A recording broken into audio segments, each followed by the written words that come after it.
شروع اللہ کا نام لے کر جو بڑا مہربان نہایت رحم والا ہے۔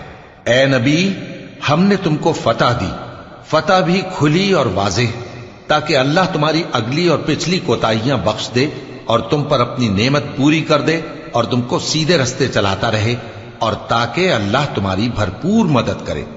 وہی تو ہے جس نے مومنوں کے دلوں پر تسکین نازل فرمائی تاکہ ان کے ایمان کے ساتھ اور ایمان بڑھے، اور آسمانوں اور زمین کے لشکر سب اللہ ہی کے ہیں، اور اللہ جاننے والا ہے، حکمت والا ہے۔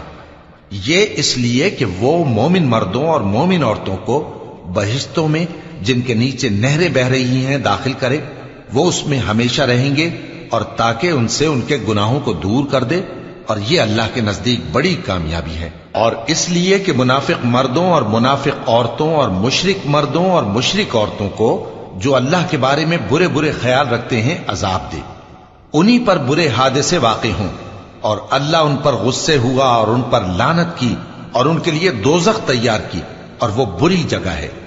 اور آسمانوں اور زمین کے لشکر اللہ ہی کے ہیں، اور اللہ غالب ہے، حکمت والا ہے۔ اے نبی، ہم نے تم کو احوال بتانے والا اور خوشخبری سنانے والا اور خبردار کرنے والا بنا کر بھیجا ہے، تاکہ مسلمانوں تم لوگ اللہ پر اور اس کے پیغمبر پر ایمان رکھو اور اس کی مدد کرو اور اس کی تعظیم کرو، اور صبح و شام اس کی تسبیح کرتے رہو۔ اے نبی، جو لوگ تم سے بیعت کرتے ہیں وہ در حقیقت اللہ سے بیعت کرتے ہیں، اللہ کا ہاتھ ان کے ہاتھوں پر ہے۔ پھر جو شخص عہد کو توڑے تو عہد توڑنے کا نقصان اسی کو ہے، اور جو اس بات کو جس کا اس نے اللہ سے عہد کیا ہے پورا کرے تو وہ اسے عنقریب اجر عظیم دے گا۔ اے نبی، جو گنوار پیچھے رہ گئے وہ تم سے کہیں گے کہ ہم کو ہمارے مال اور اہل و عیال نے روک رکھا تھا، سو آپ ہمارے لیے اللہ سے بخشش مانگیں۔ یہ لوگ اپنی زبان سے وہ بات کہتے ہیں جو ان کے دل میں نہیں ہے۔ کہہ دو کہ اگر اللہ تم لوگوں کو نقصان پہنچانا چاہے یا تمہیں فائدہ پہنچانے کا ارادہ فرمائے تو کون ہے جو اس کے سامنے تمہارے لیے کسی بات کا کچھ اختیار رکھے؟ کوئی نہیں، بلکہ جو کچھ تم کرتے ہو اللہ اس سے واقف ہے۔ بات یہ ہے کہ تم لوگ یہ سمجھ بیٹھے تھے کہ پیغمبر اور مومن اپنے اہل و عیال میں کبھی لوٹ کر آنے ہی کے نہیں، اور یہی بات تمہارے دلوں کو اچھی معلوم ہوئی اور اسی وجہ سے تم نے برے برے خیال کیے، اور آخر کار تم ہلاکت میں پڑ گئے۔ اور جو شخص اللہ پر اور اس کے پیغمبر پر ایمان نہ لائے تو ہم نے ایسے کافروں کے لیے آگ تیار کر رکھی ہے، اور آسمانوں اور زمین کی حکومت اللہ ہی کی ہے، وہ جسے چاہے بخشے اور جسے چاہے سزا دے، اور اللہ بخشنے والا ہے، مہربان ہے۔ جب تم لوگ مال غنیمت لینے چلو گے تو جو لوگ پیچھے رہ گئے تھے وہ کہیں گے ہمیں بھی اجازت دیجئے کہ آپ کے ساتھ چلیں۔ یہ چاہتے ہیں کہ اللہ کے قول کو بدل دیں۔ کہہ دو کہ تم ہرگز ہمارے ساتھ نہیں چل سکتے، اسی طرح اللہ نے پہلے سے فرما دیا ہے۔ پھر کہیں گے نہیں، تم تو ہم سے حسد کرتے ہو۔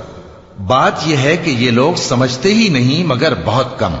اے نبی، جو گنوار پیچھے رہ گئے تھے ان سے کہہ دو کہ تم جلد ایک سخت جنگجو قوم کے ساتھ جنگ کے لیے بلائے جاؤ گے، ان سے تم یا تو جنگ کرتے رہو گے یا وہ ہار مان لیں گے۔ اگر تم حکم مانو گے تو اللہ تم کو اچھا بدلہ دے گا، اور اگر منہ پھیر لو گے جیسے پہلی دفعہ پھیرا تھا تو وہ تم کو بڑی تکلیف کی سزا دے گا۔ نہ تو اندھے پر سختی ہے سفر جنگ سے پیچھے رہ جانے میں، اور نہ لنگڑے پر اور نہ بیمار پر سختی ہے۔ اور جو شخص اللہ اور اس کے پیغمبر کے فرمان پر چلے گا اللہ اس کو بہشتوں میں داخل کرے گا جن کے نیچے نہریں بہ رہی ہیں، اور جو روگردانی کرے گا وہ اسے دردناک عذاب دے گا۔ اے پیغمبر، جب مومن تم سے اس درخت کے نیچے بیعت کر رہے تھے تو اللہ ان سے خوش ہوا، اور جو صدق و خلوص ان کے دلوں میں تھا وہ اس نے معلوم کر لیا تو ان پر تسکین نازل فرمائی اور انہیں جلد فتح عنایت کی، اور بہت سی غنیمتیں وہ آئندہ بھی حاصل کریں گے، اور اللہ غالب ہے، حکمت والا ہے۔ اللہ نے تم سے بہت سی غنیمتوں کا وعدہ فرمایا ہے کہ تم ان کو حاصل کرو گے، پھر اس نے یہ غنیمت تمہیں جلدی سے دلوا دی اور لوگوں کے ہاتھ تم سے روک دیے۔ غرض یہ تھی کہ یہ مومنوں کے لیے اللہ کی قدرت کا نمونہ بن جائے اور وہ تم کو سیدھے رستے پر چلائے، اور کچھ اور غنیمتیں دے گا جن پر تم قدرت نہیں رکھتے، اور وہ اللہ ہی کی قدرت میں ہیں، اور اللہ ہر چیز پر قادر ہے۔ اور اگر تم سے کافر لڑتے تو وہ پیٹ پھیر کر بھاگ جاتے، پھر وہ کسی کو نہ دوست پاتے اور نہ مددگار۔ یہی اللہ کی عادت ہے جو پہلے سے چلی آتی ہے، اور تم اللہ کی عادت میں کبھی تبدیلی نہ پاؤ گے۔ اور وہی تو ہے جس نے تم کو ان کافروں پر فتح یاب کرنے کے بعد سرحد مکہ میں ان کے ہاتھ تم سے اور تمہارے ہاتھ ان سے روک دیے، اور جو کچھ تم کرتے ہو اللہ اس کو دیکھ رہا ہے۔ یہ وہی لوگ ہیں جنہوں نے کفر کیا اور تم کو مسجد حرام سے روک دیا، اور قربانیوں کو بھی کہ اپنی جگہ پہنچنے سے رکی رہیں۔ اور اگر ایسے مسلمان مرد اور مسلمان عورتیں نہ ہوتی جن کو تم جانتے نہ تھے کہ اگر تم ان کو پامال کر دیتے تو تم کو ان کی طرف سے بے خبری میں نقصان پہنچ جاتا، تو بھی تمہارے ہاتھ فتح رہتی، مگر تاخیر اس لیے ہوئی کہ اللہ اپنی رحمت میں جس کو چاہے داخل کر لے۔ اور اگر دونوں فریق الگ الگ ہو جاتے تو جو ان میں کافر تھے ان کو ہم دکھ دینے والا عذاب دیتے۔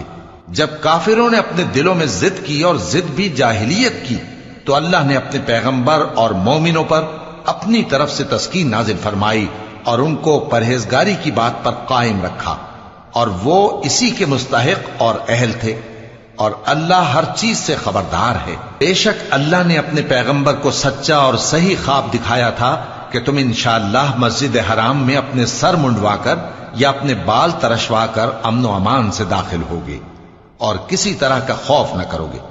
جو بات تم نہیں جانتے تھے اللہ کو معلوم تھی، سو اس نے اس سے پہلے ہی جلد ایک فتح عطا فرمائی۔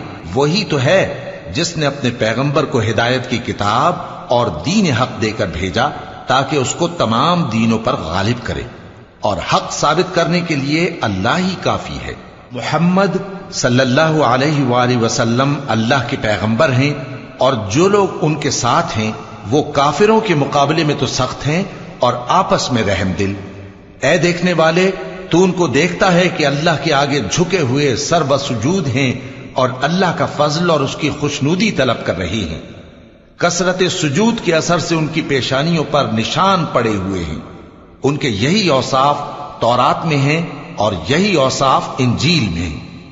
وہ گویا ایک کھیتی ہے جس نے پہلے زمین سے اپنی سوئی نکالی، پھر اس کو مضبوط کیا، پھر موٹی ہوئی، اور پھر اپنے تنے پر سیدھی کھڑی ہو گئی اور لگی کھیتی والوں کو خوش کرنے تاکہ کافروں کا جی جلائے۔ جو لوگ ان میں سے ایمان لائے اور نیک عمل کرتے رہے ان سے اللہ نے گناہوں کی بخشش اور اجر عظیم کا وعدہ کیا ہے۔